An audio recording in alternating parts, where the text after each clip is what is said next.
Hello everyone, welcome to back my YouTube channel Budh sir. So I self Budh sir. आज देखते हैं आज का कौन सा टॉपिक है। जो टॉपिक आज लेकर आए बहुत ही इंटरेस्टिंग है आपके मैथ के लिए। जितने सारे मैथ के स्टूडेंट हैं, बिगिनर्स हैं, उनके लिए बहुत ही इंपॉर्टेंट है, क्योंकि शुरुआती में हम जानते हैं बोर्ड मास बहुत ही कंपलसरी हो जाता है एग्जाम का। तो चलिए देखते हैं बोर्ड मास होता क्या है, बोर्ड मास को क्या कहते हैं, कैसे लागू होता है सवाल पे। तो उसको जानने से पहले उसको जानेंगे कि बोर्ड मास का फुल फॉर्म क्या होता है। तो आइए देखते हैं उसका फुल फॉर्म क्या होता है। तो चलिए देखते हैं बोर्ड मास। बी फॉर होता है ब्रैकेट, ब्रैकेट भी होता है कोष्टक। अब कोष्टक आपके देयर और मैनी है, मतलब अनेक प्रकार के होते हैं, अर्थात कहा जाए 4 प्रकार के कोष्टक हैं। पहला है रेखा कोष्टक, और दूसरा है छोटा कोष्टक, और तीसरा है मझला कोष्टक, और चौथा है बड़ा कोष्टक। ये 4 कोष्टक हैं। आइए देखते हैं। और ओ फॉर क्या होता है? ओ फॉर होता है आप, ओ फॉर आप या ऑर्डर कहिए, अर्थात का मतलब गुणा कहिए या पावर, और मतलब घातांक कहिए।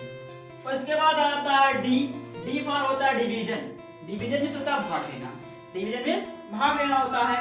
उसके बाद आ जाता है यम, यम पर होता है मल्टीप्लाइकेशन, मल्टीप्लाइकेशन मींस होता है गुणा करना, गुणा करना आप भी जानते हैं। उसके बाद आ जाता है ए पर हो गया एडिशन, एडिशन मींस जोड़ना।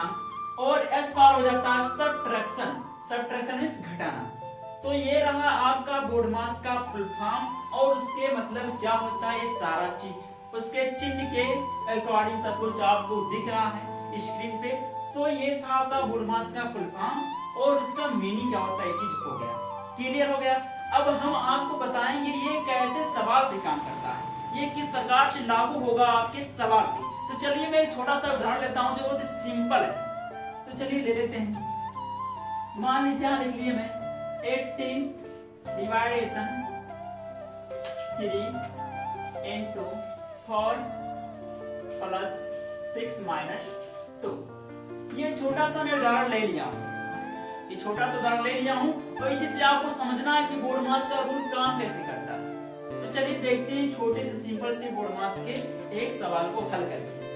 देखिए इसमें कह रहा है कि सबसे पहले क्या कहना है, बोर्ड मास का रूल नीचे से काम कर रहा है, ऊपर से काम करता है, सॉरी इस तरह से काम करता है।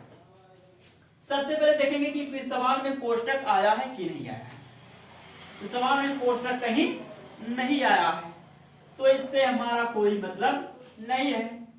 उसके बाद देखेंगे हम कि बोर्ड मास में कहीं ऑफ आया, कहीं का आया है, नहीं आया है, का कहीं नहीं आया है, तो इसको भी छोड़ देंगे।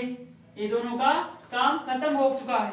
अब देखेंगे सवाल के अंतर्गत कहीं भाग आया है, आया है ना भाग, तो भाग देखते हैं। तो भाग कह रहा है कितने से करेंगे, इन दोनों में क्या करना, भाग करना है, अर्थात 3 से भाग करेंगे हम 18 में, तो कितनी बार जाएगा, 6 बार जाएगा। चूंकि करके देख लेते हैं हम लोग।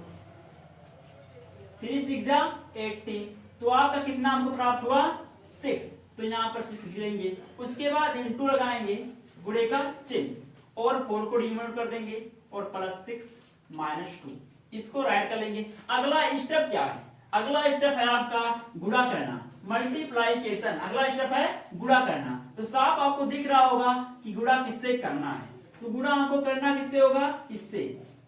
अब गुणा करेंगे इसका हम, तो 6 4 जा हो जाएगा 24, अर्थात 6 4 24 हो जाएगा। उसके बाद लिखेंगे हम, प्लस लगा लेंगे, उसके बाद 6 माइनस 2, अर्थात इसका भी काम खत्म हो गया। अब काम किसका आ गया, जोड़, कह रहा जोड़िए इसको। अब जोड़ने का कार्य दिख रहा कहीं, तो दिख रहा हमको भी, यहाँ जोड़ने का प्लस लगा है, तो इन दोनों को हम जोड़ लेंगे, अर्थात 24 और 6 को जोड़ेंगे कितना हो जाएगा 30 माइनस 2, इसका काम खत्म हो गया भी, और इसका भी खत्म हो गया। अब लास्ट स्टेप जो आ गया आपका सबट्रैक्शन का, अर्थात घटाने का। तो चलिए इसको घटा कर देखते हैं, क्योंकि आपको दिख रहा होगा 30 माइनस 2 लिखा हुआ है। तो देखते हैं घटाने के बाद कितना आएगा। तो 30 माइनस 2 करेंगे तो आप जाएगा 28। ये रहा आपका आंसर। तो इस प्रकार से आप किसी भी बोर्ड मास का सभी सवाल को हल कर सकते हैं आसानी से। और अगर आएगा कोष्टक लगा करके, तो कोष्टक में होता है रेखा कोष्टक। अगर रेखा कोष्टक कहीं लगा है तो सवाल को पहले हल करेंगे।